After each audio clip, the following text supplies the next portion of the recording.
Good morning. One ചോയ്സിലോട്ട് എല്ലാവർക്കും സ്വാഗതം. ആശയാണേ. എൻ്റെ കഴിഞ്ഞ ടിയാറയുടെ കിറ്റിൻ്റെ വീഡിയോ നിങ്ങളെല്ലാവരും കണ്ടിരിക്കും. എനിക്ക് നല്ല രീതിയിൽ എൻക്വയറീസ് വന്നിട്ടുണ്ടായിരുന്നു. ഒരുപാട് കിറ്റുകൾ സെയിലായി, ഒത്തിരി സന്തോഷമുണ്ട്. ഇനി വളരെ കുറച്ച് മാത്രമേ അതിൽ ബാലൻസ് ആയിട്ട് നമ്മുടെ കയ്യിൽ അതിൻ്റെ ഐറ്റംസുകളുള്ളൂ. ഇതെനിക്ക് വന്നിരിക്കുന്ന വേറൊരു ഓർഡറാണ്. ഇതിൽ സെൻറ്റർ ക്ലിപ്പുകളും മാലകളും ഹെയർ ബാൻഡുകളാണ് ഉള്ളത്. ഇത് ടിയാറയുടെ ഫ്ലവർ വെച്ചിട്ടുള്ള സെൻറ്റർ ക്ലിപ്പാണ്. ഹെയർ ബാൻഡ് വന്നിരിക്കുന്നത് സാറ്റിൻ്റെ ആണ്, red and white combination. Christmas based ആയിട്ടുള്ള സെൻറ്റർ ക്ലിപ്പ്, ബീഡ്സിൻ്റെ ഹെയർ ബാൻഡ്, മാലകൾ എല്ലാം ഉണ്ട്. ഇതിൻ്റെ മെറ്റീരിയൽസ് നമ്മുടെ കയ്യിൽ ലിമിറ്റഡ് സ്റ്റോക്ക് തന്നെയാണ്, എന്നാൽ അത്യാവശ്യം നമ്മൾ സ്റ്റോക്ക് വെച്ചിട്ടുണ്ട്. അപ്പോൾ നിങ്ങൾക്ക് ആർക്കെങ്കിലും ഇതിൻ്റെ എന്തെങ്കിലും ആവശ്യം ഉണ്ടെങ്കിൽ, മെറ്റീരിയലോ അല്ലെങ്കിൽ റെഡിമെയ്ഡ് ആവശ്യം ഉണ്ടെങ്കിൽ ഒന്നെങ്കിൽ പേഴ്സണലി അല്ലെങ്കിൽ നമ്മുടെ കമൻ്റായിട്ട് രേഖപ്പെടുത്താവുന്നതാണ്.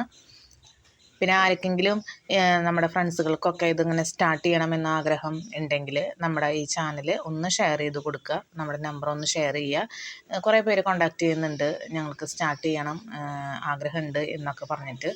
അപ്പോൾ നമ്മുടെ ഒരു വോയിസ് അല്ലെങ്കിൽ നമ്മുടെ ഒരു വീഡിയോ വേറൊരാൾക്ക് പ്രചോദനമായി അവരൊരു സംരംഭക ആകും എന്നുള്ളൊരു തീരുമാനം എടുക്കുന്നതിൽ നമുക്ക് ഒത്തിരി സന്തോഷമുണ്ട്. അപ്പോൾ നമ്മുടെ ചാനൽ ആരെങ്കിലും സബ്സ്ക്രൈബ് ചെയ്യാത്തവരുണ്ടെങ്കിൽ സബ്സ്ക്രൈബ് ചെയ്യണേ, കമൻ്റായിട്ട് രേഖപ്പെടുത്തണം, ലൈക്ക് ചെയ്യണം. നിങ്ങൾക്ക് എന്ത് സംശയം ഉണ്ടെങ്കിലും നിങ്ങൾക്ക് എന്നോട് ചോദിക്കാവുന്നതാണ്. ചിലരിത് കാണുമ്പോൾ ചോദിക്കുന്നത് എങ്ങനെ ഉണ്ടാക്കുന്നു, ഇത് സെൻറ്റർ ക്ലിപ്പുമ്പോൾ നമ്മൾ ഒട്ടിക്കുമ്പോൾ അത് ഇരിക്കുമോ, ഒത്തിരി ഡൗട്ടുകൾ ചോദിക്കുന്നുണ്ട്. അത് തന്നെ നമുക്കൊരു സന്തോഷമാണ്, സംശയങ്ങൾ ചോദിക്കുന്നത്.